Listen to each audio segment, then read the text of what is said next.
국내 1호 인터넷 전문은행 K뱅크 출범.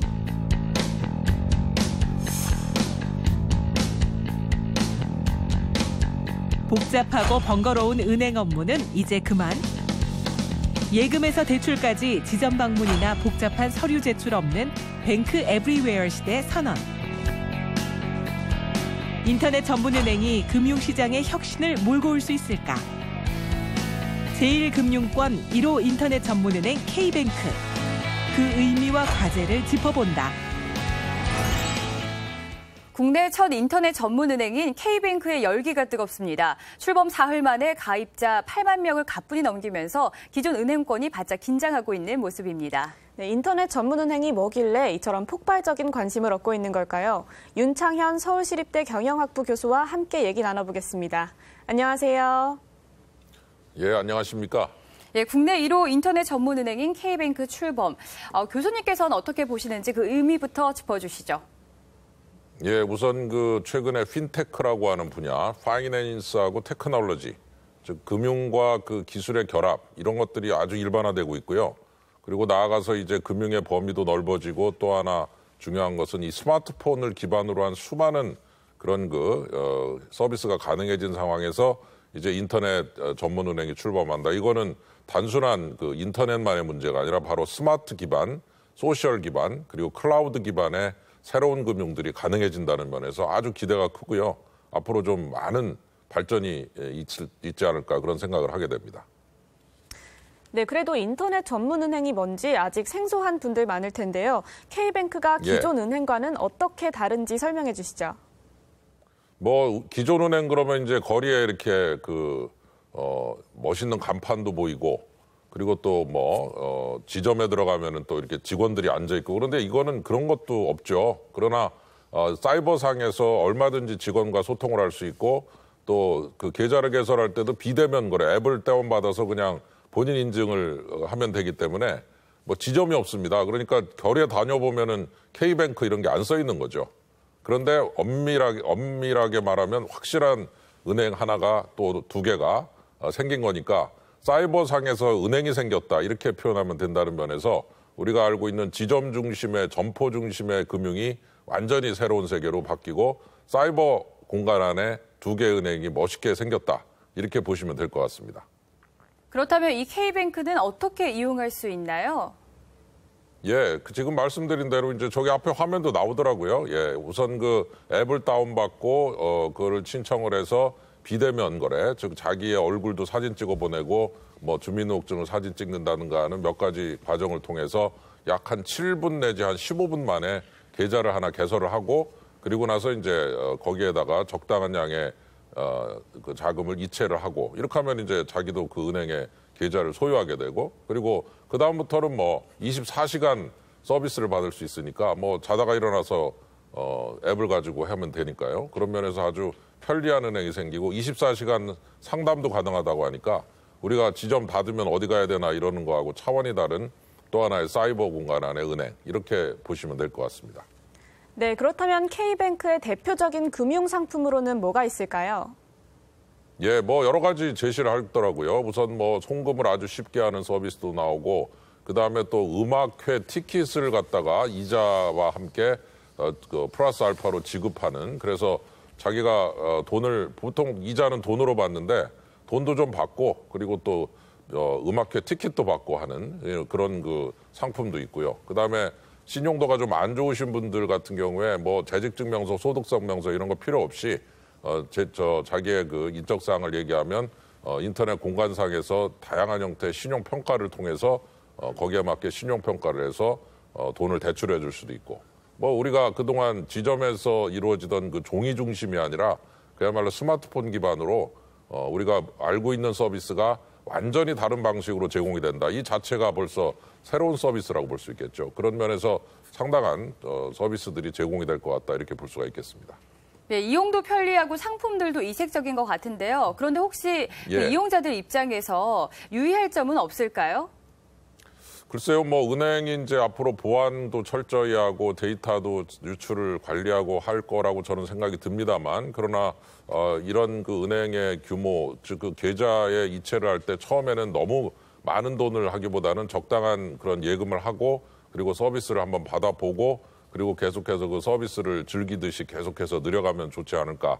그런 의미에서 뭐 어차피 이 은행들은 그렇게 거액의 기업금융, 즉 회사가 가서 대출받고 이러진 않고 일반 그 소비자들이 가서 소액의 대출을 받고 예금을 하는 은행이라고 보시면 되기 때문에 상대적으로 위험도는 낮다고 보고요.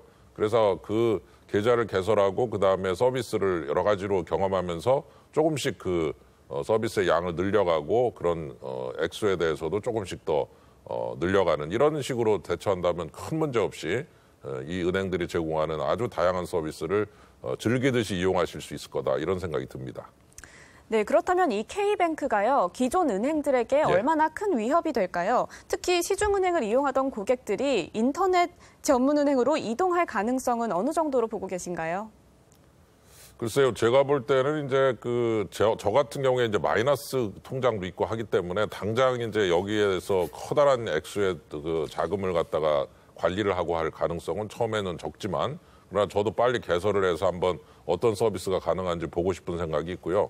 그리고 기존의 고객들이 움직이는 것도 있지만 그 소위 중금리, 즉 신용도가 조금 애매하게 좀 중간급이나 아래쪽인데 은행에서는 6등급까지밖에 취급을 안 하다 보면은 7등급부터는 은행에서 관리를 안 해주는데 이런 소비자들을 우리 인터넷은행에서 초청을 해서 잘 관리를 해드리면은 이런 그 중금리 대출, 즉 그 25%씩 막 금리 내고 대부업 이용하다가 뭐 10%대 금리를 내면서 인터넷은행에서 소액대출 같은 걸 받을 수 있다. 이러면 많은 우리 국민들이 또 이런 은행을 통해서 좋은 서비스를 받을 수 있다고 보기 때문에 제가 볼 때는 앞으로 이제 이런 그 서비스를 통해서 은행 쪽의 시장이 넓어진다는 생각이 듭니다. 즉 기존 은행을 위협하고 그쪽 고객을 뺏어온다는 쪽보다도 원래 은행을 좀 이용하지 못했던 그런 국민들이 은행을 이용할 수 있는 계기가 생긴다는 면에서 저는 크게 보면은 시장 자체가 넓어지는 효과가 더 클 것이다. 그렇게 긍정적으로 보고 있습니다. 예, 다음으로 인터넷 전문은행의 쟁점들을 살펴보도록 하겠습니다. K뱅크 출범을 둘러싸고 그 은산분리에 관한 찬반 논쟁이 있습니다. 우선 이 은산분리 문제가 무엇인지 쉽게 설명해 주시죠. 예, 산업자본이라고 그러죠. 예를 들어서 이제 K뱅크의 대주주가 KT, 한국통신 옛날에 KT입니다. 근데 KT가 돈이 필요하다. 그랬더니 그 자기가 대주주로 있는 K뱅크에 예금된 돈을 불법적으로 대출을 막 대량으로 받아서 그거를 자기가 쓰더라. 이게 바로 많이들 아시는 사금고화입니다. 근데 사실은 사금고화 문제는 여러 가지 형태로 피해갈 수가 있어요. 근데 일단은 아예 은산분리는 그런 위험이 있으니까 지분을 갖다 많이 못 가지게 하는 겁니다. 그래서 지금 이제 8% 보유하고 있어요, KT가. 그리고 또 의결권은 4%밖에 없고. 그래서 은산분리 자체는 대주주가 되고 나면 반드시 은행에 있는 돈을 건드릴 것이다. 이런 가정을 가지고 대주주가 못 되게 만드는 겁니다. 지분의 크기를 낮추는 거죠. 근데 이제 제가 볼 때는 이런 거는 조금 이제 새로운 시대에는 좀 다른 방향으로 좀 바꿔야 될 때가 온 게 아니냐. 전 그렇게 보고 있고 과거에는 돈이 모자랐기 때문에 은행의 대주주가 되면 은행에 있는 돈을 건드리고 싶거든요. 근데 지금은 KT 같은 경우에 은행에 있는 돈을 건드릴 필요가 전혀 없습니다. 저 자본시장에 가면 얼마든지 자기가 돈을 조달할 수 있기 때문에 그렇게 은행에 들어와 있는 돈을 자기가 건드릴 필요가 없는 거죠. 새로운 시대가 왔다. 일단은 근데 과거에는 돈이 모자라서 대주주가 되면 돈을 건드릴 거라고 생각해서 아예 대주주가 되지 못하게 만드는 이게 은산분리라고 볼 수 있죠. 그러니까 새로운 시대가 왔다. 그래서 새로운 제도가 필요하다. 이런 말씀을 해주셨는데 교수님께서 그럼 이 은산분리 문제를 볼 때 어떻게 좀 생각하고 계신지 견해를 말씀해 주시죠. 예, 우선 그 KT가 대주주가 되게 해도 된다라고 봅니다. 첫 번째, 50% 정도 한번 지분을 가져가도록 하고 그래서 대주주가 돼서 필요한 자금 은행에다가 자본 유입을 할 수 있도록 도와주고 그다음에 저는 그렇게 대주주로서 KT가 또는 카카오가 그 은행 돈을 건드릴 거라고 생각하면 아예 대주주한테는 대출을 못 해준다라고 법에다 써놓으면 좋을 것 같아요. 그래서 대주주 대출 1원이라도 있으면 불법이다. 이렇게 해놓으면 아예 은행에 있는 돈은 건드릴 수가 없다는 거죠. 대주주로서 자본을 확충해주고 그다음에 은행 경영 잘해가지고 돈 잘 벌어서 은행 키우겠다.